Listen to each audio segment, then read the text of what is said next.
Nós estamos de luz, iniciar a temporada de fim de ano de Caia, de shopping nights. Nós passamos a secretária comerciante desde o princípio para trazer carta de parte do governo de Aruba, invitando para shopping nights que nós estamos organizando dia 20, 21, 22 e 23 de dezembro. Com a meta para trazer o mais rápido possível back no centro da cidade, para boostar sales de fim de ano para os comerciantes. Que não é fácil, que não é fácil, mas a intenção do governo para contribuir com isso. Porque nós estamos fazendo evento também com o povo de Aruba para vir back centro da cidade, com atividade para a família,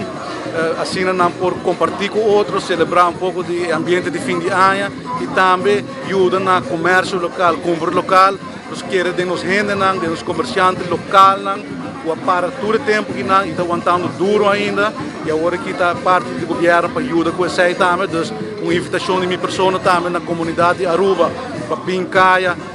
Betico Cruz, vir cumprir, vir celebrar e nós procurar para ter tudo regras de higiene, para DVG, para controlar que nada não vai foi mal, então nós pedimos a comunidade para hora não vir de Caia, hora não participar de atividade aqui para manter distância social,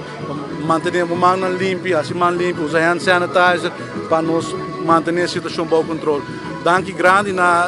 DOA para pegar luz, para decorar no centro da cidade e danke na comerciante que aguenta duro e está abrindo ainda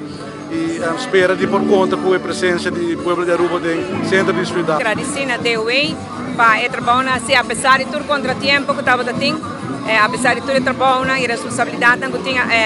em quadro de Covid, mas assim mesmo está somente satisfeito com nós lograr trazer pouco ambiente que não. Me quero fazer uma invitação entre a comunidade de Aruba, esse aqui é o período mais bonito de ano, e o período que nós acostumamos também de buscar nos próprios regalos, comprando local e que nada em Caia Betico Cruz. Verdade, em vários estabelecimentos será, mas tem hobby ambiente que provar com ele. Invitar comércio aqui na Ana, invitar o povo de Aruba, para assistir fim de ano aqui na Ana, bonito período aqui na também. Aqui na Pariba de Caia, Bani Chispis, onde falta ambiente a noite, ojalá que mesmo ambiente não sumira todo dia também. Caia está abrindo para auto, para os veículos andando por correr,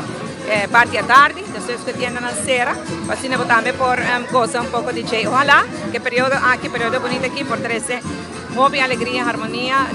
no hogar de cada um de nós e que porta período, temporada comercial exitoso para